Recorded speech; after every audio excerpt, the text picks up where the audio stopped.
Bonsoir. Bonjour. Ah bah c'est original ça, une vidéo sur Noël, dis donc.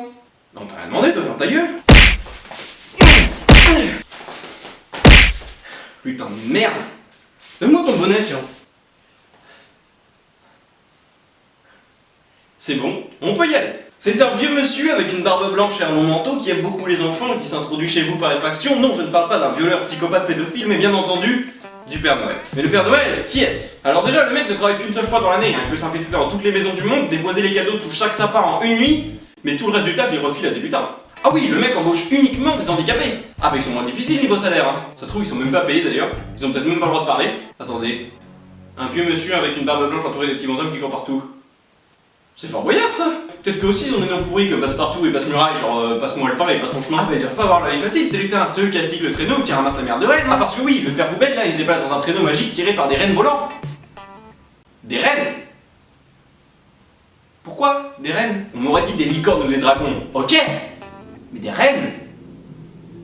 C'est nul. Il aurait dû prendre un avion invisible plutôt. Ah mais non merde, c'est déjà pris ça.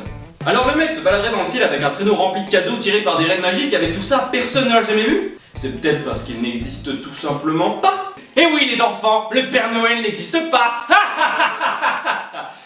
C'était un rire démoniaque. Alors pourquoi avoir inventé le Père Noël? Pourquoi lui avoir donné ce nom-là surtout? Père Noël, bon genre l'originalité, il est même pas prêt en plus. Aux États-Unis ou en Angleterre, ils l'ont pas appelé Father Christmas.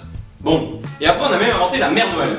À partir de là, on peut tout imaginer, hein. Si y a le père et la mère Noël, ils sont où les enfants Noël? Pourquoi il n'y a pas un grand-père Noël, un tonton Noël, un cousin Noël, un chien Noël, un poisson rouge Noël? Excusez-moi, je viens un petit peu, mais c'est que c'est tellement stupide, et pourtant tout le monde y a cru quand il était petit. Pourquoi faire croire ça aux enfants? À quoi ça sert? Alors faire comprendre que la vie est une déception constante, qu'il ne faut faire confiance à personne et que tout le monde nous prend pour un con? Ah bah si c'est l'objectif, c'est réussi, hein. Tous les gosses du monde ont été traumatisés. Moi, j'ai pas d'enfant. Bon, en même temps, j'ai 17 ans et je suis moitié gay, donc c'est plutôt logique. Mais pour les parents, Noël, ça doit être une galère. Ils sont obligés de mentir à leurs enfants, d'aller acheter des cadeaux en secret, de les planquer pour pas que les gosses tombent dessus. Et le soir de Noël, ils doivent les déposer discrètement sous le sapin sans que les gamins s'en aperçoivent. Mais c'est pas ça le pire. Le pire, c'est l'ouverture des cadeaux. Après tout ce qu'ils ont fait, ils ont seulement le droit à un merci Papa Noël. Ça doit faire mal. Ah bah c'est sûr, tu vois pas Noël de la même façon quand t'es un enfant et quand t'es un adulte, hein.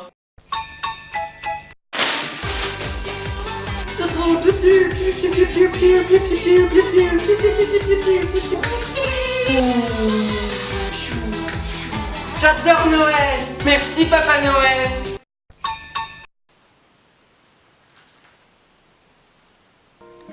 Hello darkness, my old friend.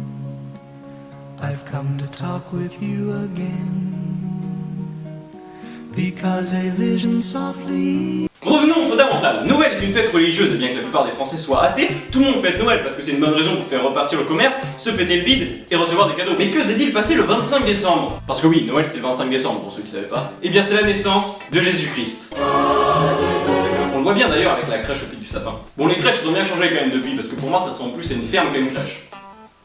En même temps, c'est pas si différent. Mais dis-moi, Jamie, la naissance de Jésus n'est-elle pas censée marquer le début de l'an 0? Mais oui, Fred, tu as tout à fait raison. J'arrête ça, désolé. Et pourtant, l'année commence le 1er janvier, pas le 25 décembre. Alors comment cela est-ce possible? Rappelez-vous ce que vous avez appris le jour où vous avez su que le Père Noël n'existait pas.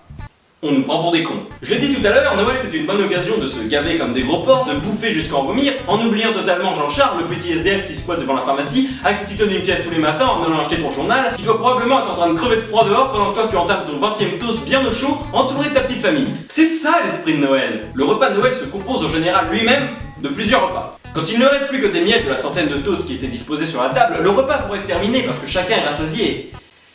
Mais ce n'est que le début. Ensuite tu as le foie gras, le caviar, les fruits de mer, la dinde, l'agneau, les côtes de porc, le steak tartare, les tomates farcies, la ratatouille, le gratin dauphinois, le bœuf bourguignon, la salade niçoise, un petit kebab, le fromage, et enfin le dessert, la bûche de Noël. Pourquoi ça s'appelle une bûche? Il n'y a rien de plus éloigné d'une bûche. Enfin fous-toi dans la cheminée, tu vas voir. Ah bah le Père Noël il va pas trop se cramer le cul, hein. Après ce bon repas, toi qui es un enfant de 6 ans et qui a donc simplement mangé un cordon bleu et qui ne va donc pas être malade toute la nuit contrairement à ses abrutis de parents, tu vas aller te coucher en pleurant et en hurlant parce que tu veux voir le Papa Noël, mais tu vas finalement t'endormir comme une merde parce qu'il est déjà 23h15 et tu es donc extrêmement fatigué. Et à ton réveil, tu auras la chance de découvrir que les cadeaux sont au pied du sapin et tu trouveras ça plus logique que c'est un vieux schnock que tu ne connais absolument pas qui a mis ces cadeaux là exprès pour toi, plutôt que ce soit ta famille qui est restée ici toute la nuit et qui connaît parfaitement les lieux. Ah, l'innocence des enfants. C'est marrant parce que chez les adultes on appelle ça de la connerie. Et voilà, Noël est terminé. On remet ça dans 6 jours. Voilà, c'est la fin de cette vidéo, je vous souhaite d'excellentes fêtes de fin d'année et je vous dis À bientôt. Oh, the weather outside is frightful, but the fire is so delightful. And since we've no place to go, let it snow, let it snow, let it snow.